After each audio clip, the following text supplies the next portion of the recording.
The NHL playoff matches are set as the NHL regular season comes to a close. What were the biggest stories of this regular season, and what will be the biggest stories of the playoffs and the offseason? All that and more on today's Locked On NHL podcast.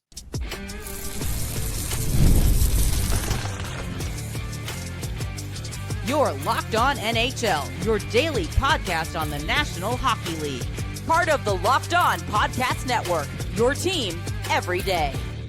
Happy Friday, everyone, and thanks for making Locked On NHL your first listen every day. I am Rachel Donner from Locked On Flyers. I'm here each and every Friday with Gil Martin of Locked On Islanders. You can find us over on YouTube or anywhere you listen to podcasts. Subscribe to get our latest episode as soon as it's available here on the Locked On Podcast Network, your team every day. And today's episode is brought to you by Game Time. Download the Game Time app, create an account, and use the code LOCKEDONNHL for $20 off your first purchase. We did it, Gil. We made it until the end of this NHL season. I think for a lot of people, there's a lot of excitement heading into the playoffs. For us and our teams, there's a lot of what next? I got a little nugget of joy with Matvei Michkov getting the rookie goals crown of the season on the last game up in Buffalo. But tough going for our two teams. But we thought we'd take a look back at the season that was. What were the biggest stories that made the biggest impact this season? And then we will look ahead to the biggest storylines of the playoffs and the offseason for those non-playoff teams. And I think, I feel like we've lived a minute and a year at the same time with this season. And, I think this season, the specter and just the heaviness of the loss of Johnny Gaudreau and his brother Matthew, I think kind of like weaved its way through this entire year, right? It did. It shocked the hockey world when it happened. Nobody knew exactly how to handle it, really. It was such a tragedy. And, the Columbus Blue Jackets, really, I think it united them in a lot of ways, and they kind of dedicated the season to Johnny Gaudreau and his brother. And it's still shocking to think about the fact that he's gone at such a young age. It was like just the wrong way it happened right before the season, but it was just the wrong way to start things off for this year. Yeah, it's real tough. And especially with how close Columbus came to making the playoffs, like you could tell they just had something extra special behind them this season. And like, just a real tragedy to start the season. But I do think like once the hockey got going, we added some additional storylines that were slightly happier than that one. And of course, that was the Washington Capitals and the Alex Ovechkin goal record watch. I think, at the beginning of the season, people were like, well, maybe. And then they were like, no, I don't think so. And then it just kicked into high gear. And especially with him being injured for part of the season, like people just were like, there's no way. But then he just kept scoring. And I think, when all was said and done, it was a really fun aspect to this season. And the league and the Caps did such a great job with it. I know, again, tough for you because it happened against the Islanders, but still, I think the Islanders did a great job in supporting the league and making it a special occasion. Yeah, they did a really good job, the league and Wayne Gretzky and Ovechkin, and it was just handled with the right tone and the right amount of dignity. And look, this is the NHL equivalent of Hank Aaron breaking Babe Ruth's home run record, right? I mean, this is the record that stands out most in hockey. And I have to give credit to Ovechkin. I mean, I don't think anybody thought he would do it this year, or not a lot of people. And then when he broke his leg, right? I know. We're not talking about, some minor injury like a bruised knee that in 3 or 4 days you come back. he broke his leg. So, I mean, just an incredible thing. He was on a mission, I think, all year. And I think the Capitals kind of rallied around that. They made some very, very good offseason moves that paid off for them. I mean, who pegged Pierre-Luc Dubois for this good of a season? I Uh, know. so, the Capitals rallied around Ovi. They played some really good hockey, and Ovechkin just rises to the occasion, which he so often does. Yeah, and he says he's not retiring, so stay tuned to see what More Ovi. see what the goals record will be when he does eventually retire, which could be whenever. Who knows? Who knows? Does he hit 1,000? I don't know. I mean, I said I don't know about the records, so So there you go. yeah. I mean, it will be over 900, let's say. I think the other big storyline this season was the Mikko Rantanen drama, and I think he was definitely the most surprised that the Avalanche were willing to jettison him, sent him to Carolina. Definitely wasn't working out there. Then they had to do another trade deadline deal where he winds up with the Dallas Stars, and I think that that was one of the most interesting storylines this season. I don't think it was necessarily a surprise to the rest of us that he got traded from the Avalanche as opposed to what he thought, but I think it is a very interesting choice on all the teams' parts in this. Yeah, and look, what does he have? 27 teams left or 29 teams left? We could try to, we could get the Mikko Rantanen World Tour T-shirts going. Listen, get in line behind Patrick Laine, okay? Yeah, okay, fair enough. But yeah, I mean, it was such a drama because you don't expect such a big name to be traded once in a season, let alone twice. Yeah, And you sort of wonder if the Avalanche made the right choice as far as who to trade. And the other thing that you kind of overlook is the aspect of chemistry and fit. And clearly, there was not a good fit for Mikko Rantanen in Carolina. And, even in hockey, you got to have the right players for the right system that you're trying to run. It's not just get a talented player and plug him in. right. Right, exactly. So, we'll talk more about what it means for the Avalanche in the playoffs a little bit later in the show, but definitely a huge story. I think the other big story that I mean, people knew was going to be a story, but not as big a story as the NHL Four Nations Yeah. tournament. I think that people were kind of skeptical about it going into it, and it turned out to be some of the best hockey we've had in a long time. Yeah, I mean, I was sort of thinking to myself, "Oh, I'll watch a period or two if I have time." And then after I started watching, it was like, I'm not turning this off, It was No. just this is great. The quality of hockey and the fact that the players bought in, I think really mattered because one of the problems with the All-Star game is the players don't buy in. They're not Right. engaged the way that the intensity level just isn't there. Well, for this, it was. And basically, this is what the NHL would look like if there were 4 teams. I mean, Right. and boy, the quality of hockey was off the charts. Yeah, I mean, there were some key injuries, but I think overall it was best on best. And I think that, especially I was in Boston covering the last couple of prelim games and the big final between USA and Canada. Just the atmosphere was unbelievable. And I think the fans embracing this tournament was such a good thing. And I think it bodes well for what the Olympics are going to look like next year. So very much looking forward to that. I think as far as the playoff races go, I don't know that there was a ton of excitement or surprises as far as who made the playoffs. There may be some tweaks in the order. We already talked about the Washington Capitals. I think that was the biggest surprise on that end. Maybe the New York Rangers was the big surprise on the other end in terms of not making the And playoffs. the Canucks, I think. And yeah, perhaps the Canucks, I would add to that too. Although there were some signs very early that Yeah, that team but was a mixed bag. everyone expected the Rangers and the Canucks to be in the playoffs, and they both imploded. Yep. Yep.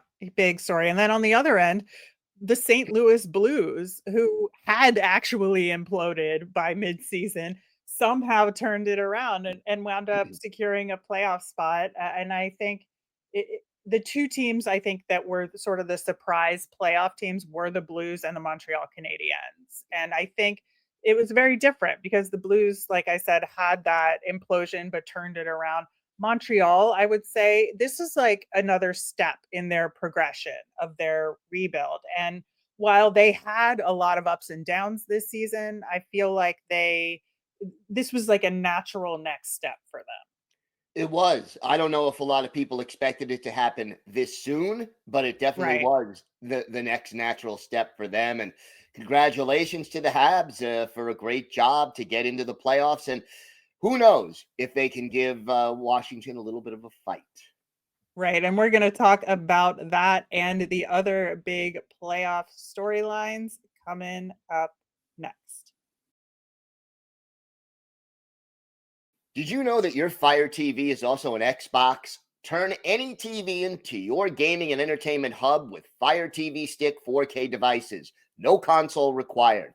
Just grab your paired controller, subscribe, or sign in to Xbox Game Pass Ultimate with EA Play included, and you're ready to play. Dive into hundreds of premium titles from EA Sports College Football 25 to Call of Duty Black Ops 6 and Avowed as easily as you stream your favorite shows. It's gaming made simple, and it's all on your Fire TV. With 4K streaming, watch more than 1.5 million movies and TV episodes from your favorite subscribed services like Netflix, Prime Video, Disney Plus, Max, and more, and play high-quality Xbox games at a fraction of the cost of a console. Already have a console? A Fire Stick TV 4K device is more affordable and easier to travel with, allowing you to take you or your kids' games wherever you plug in. So head to Amazon.com/Fire TV Locked On to get started. Xbox Game Pass Ultimate subscription and compatible controller required. Available on select devices, including Fire TV Stick 4K second gen, Fire TV Stick 4K Max first and second gen, and Fire TV Cube third gen. So now it is the time for the NHL Stanley Cup playoffs, and there are a ton of big storylines heading into this portion of the NHL season. And I would say the biggest story by far, at least to me, is this the year that Canada gets a Stanley Cup kill? 1993 is how long it's been. And Yeah. the goalie that did it was Patrick Waugh. So we're going back. My We're going goodness. back a little ways. If you would have told me in 1993 that this was going to be the last time that Canada would, or a Canadian-based team would win a cup in Right. 3 decades, I would not have believed you. Right. And now there are five 5. teams with a chance to make this happen for Canada and a fan base up there. And obviously, last season, the Oilers came very close. They're in the playoffs again this year. Once again, we talked about it on last Friday's show, facing the LA Kings for the umpteenth time in a row in a tough series. But I feel like it's almost Lucy with the football here, but I feel like maybe this is the year for the LA Kings to win this one. Maybe. And, we do know that since 2 Canadian teams are facing each other in the first round, at least one Canadian team will get Yes, through to the second round of the that playoffs. is true. That is absolutely true. And that's going to be probably one of the most fun series of the first round with the Toronto Maple Leafs facing the Ottawa Senators, who themselves, you could say they were a big story of the season. But again, I feel like much like with Montreal, the pieces were coming into place for Ottawa. And you could say, well, they just will crash and burn like they always do, but they didn't this year. And I think that is a really good sign for them as a franchise. It is, and I think the big difference is they got their goalie. They You did. get Linus Ullmark.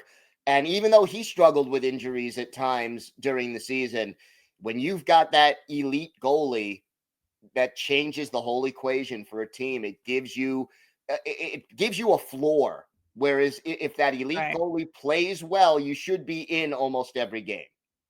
Right. And I think, it's going to be, how does Allmark do?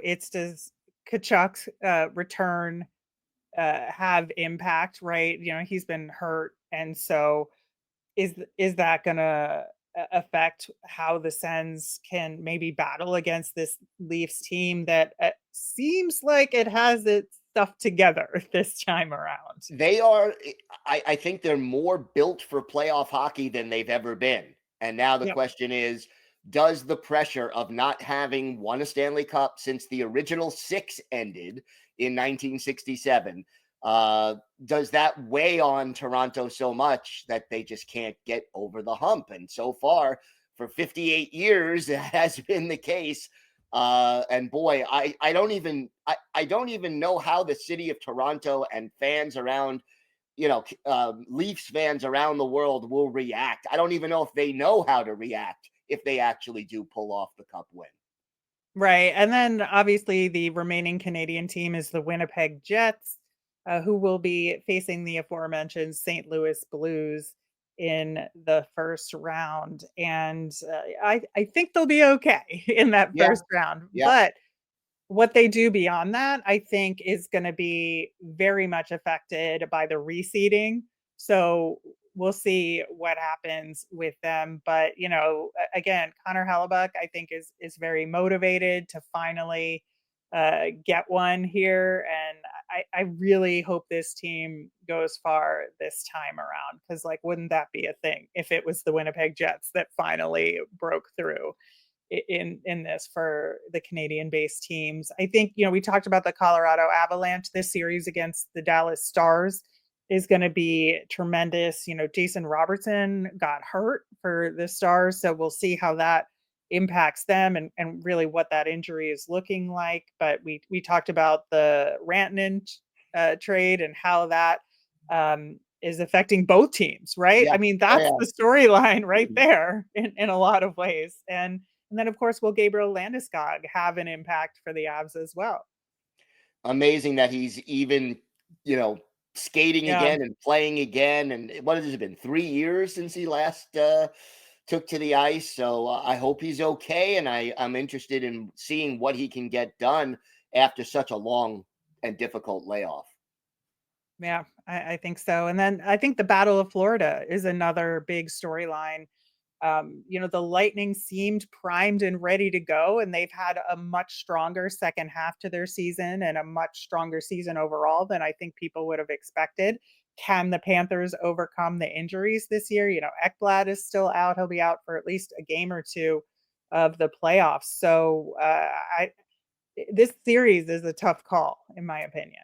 It is, and I love the rivalry. I love Mhm. having 2 division rivals that, especially, Battle of Florida, Battle of Alberta, Battle of Ontario, Battle of New York.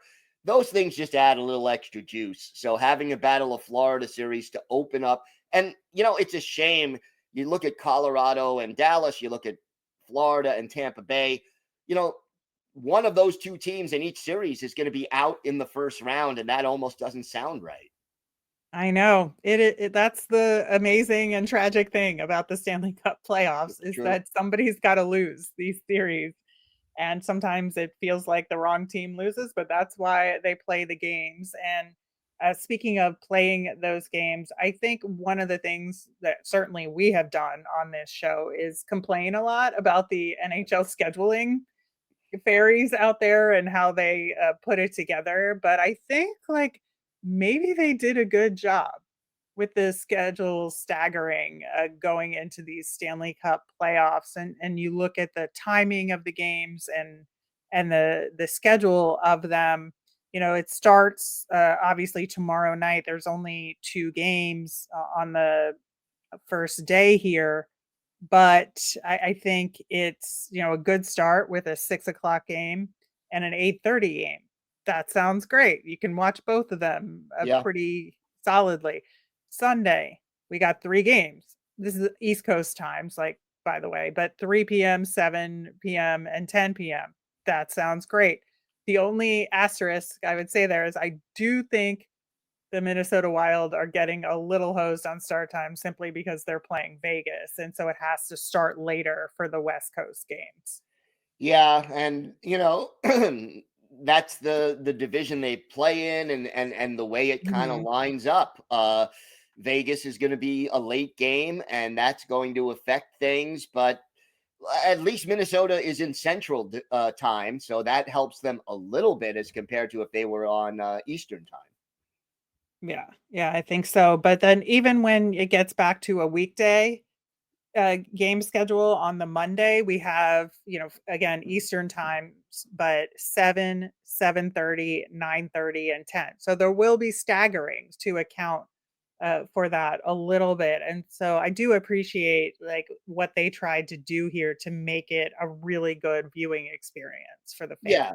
And the staggering is great because if you time it right, the intermissions line up and you're able to watch parts of both games and miss the intermissions. So that works.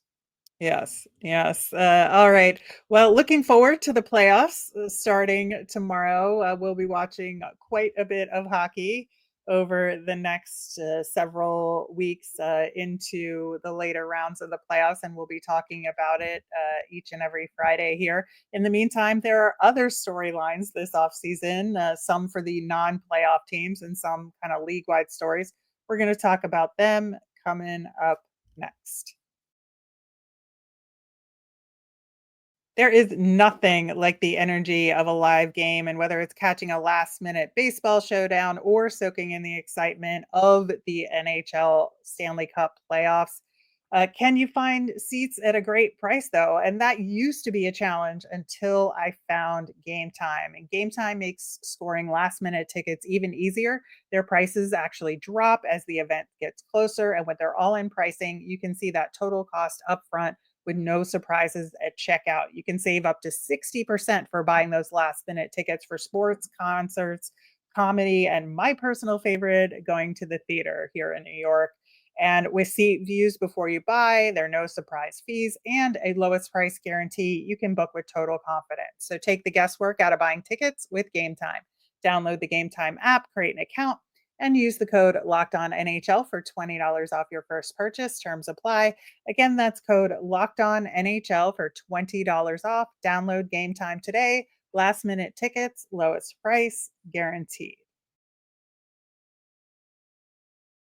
All right, Gil. So, as a host who represents non-playoff teams, I think for us and the Flyers and the Islanders, one of the biggest questions out there will be who's coaching our teams next Yeah. season.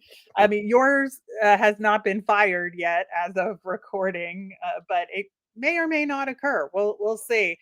But the coaching carousel is always a wild ride in the off season, right?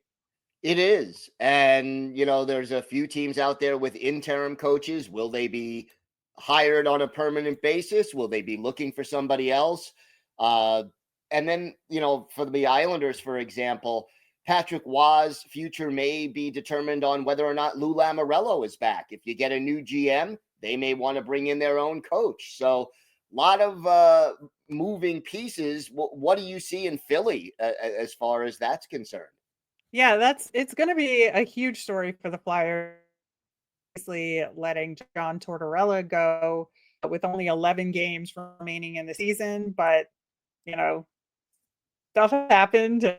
They made that decision, but I think it'll depend. I think to some degree what happens in Vancouver with Rick Tocchet and whether or not they decide to part ways. He has been talked about as a potential candidate. There's also other candidates out there as well, and maybe some guys that are unknown or in the college game. Western Michigan just won a championship. They did. uh, Denver has a very popular coach in David Carl.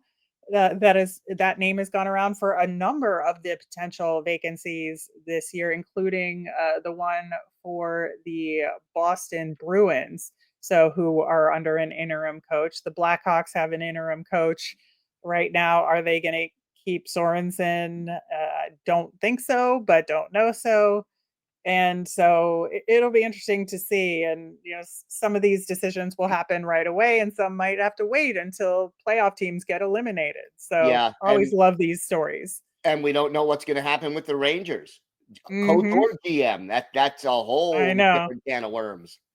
Yeah. Yeah. So those are always like interesting storylines. And I think that Peter Laviolette being available is a very intriguing possibility for a lot of teams out there because he does have a track record of success. He does. If he's let go, and I think he will be, by the Rangers, then, he won't be out of work long.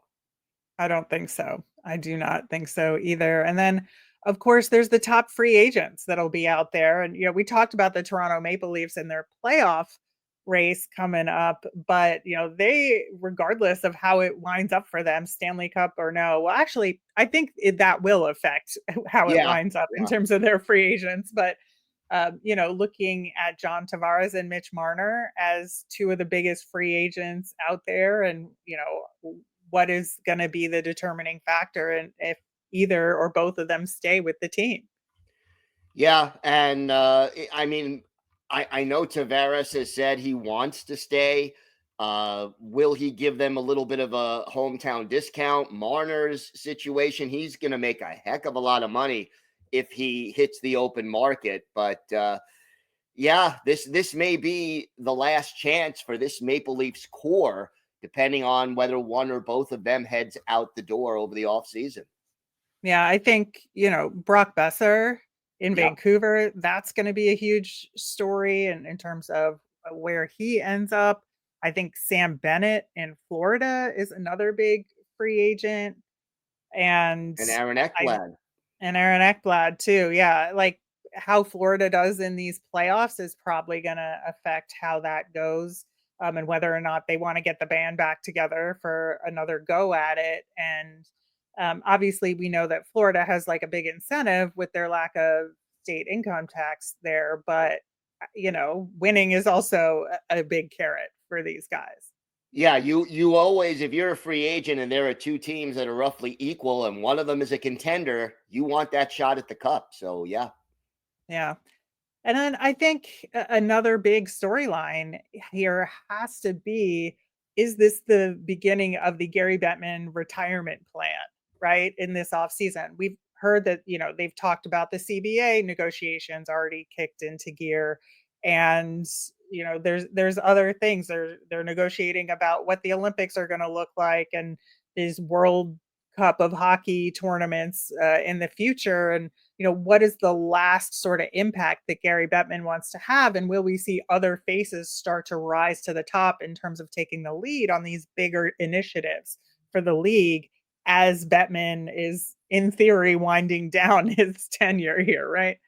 I'll believe it when I see it. But yeah, and let's just hope, as hockey fans and people who cover hockey, that his last big legacy is not another lockout. Okay. Oh, God. Let's just not even want to think about that. I think he has a very, very big incentive to make that happen. And the fact that they've started these Yeah. negotiations this early is a good sign Yes. that it's in good faith. I hope so, because those lockouts were painful. Painful for They were, fans, painful for yeah. players, painful for hockey. Well, I certainly hope that one thing that comes out of those negotiations is a rule change to get the jailbreak over in the NHL from the PWHL. It's been a lot of fun to watch it in women's hockey, and I think it would add something to the NHL. But we'll see if that or any other rule changes come down the pike this offseason as well. That's always a part of the offseason activities. And then just kind of wrapping up, looking at some individual teams here, I think as far as this offseason goes, there's some teams that you feel pretty confident what the path is. They just kind of have to do it. Like the Sharks, for instance. I Right. think their rebuild, I think, has been very deliberate and very good in terms of the steps they've taken. They've just like followed the mold as you're supposed to, and they have a ton of really good players. They're going to get another one or two in this year's draft. So looking forward to seeing that. But then you have teams like Detroit, who, like, this Iser plan seems to have gone nowhere, but is it going to stay together moving Yeah. forward? It feels like that team is running on a treadmill. They're running fast, but Yeah. they're not moving, you know? Yeah. Yeah. So, I think there's a lot of questions out there. I think Chicago, while they were very good at the tank, are they going to be good at the rebuild? And there's Right. been a little friction there. There's stories behind the scenes about Connor Bedard and is he happy there? And that is not good to have those kinds of things out in the wind, right? This early too. What is he, second Hmm. year? I mean, Yeah. you don't wanna be hearing mumblings like that quickly. Yeah. Yeah. I think so. But are there any other teams that you're having big questions about heading into this offseason?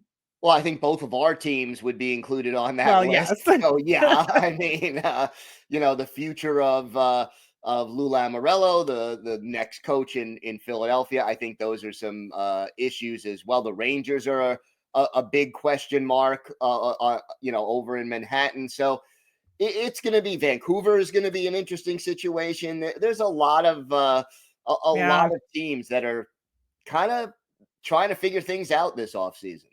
Yeah. I mean, will John Tortorella coach again? I think is a big question too. Yeah, yeah. Who's going to So take a chance on him at this point?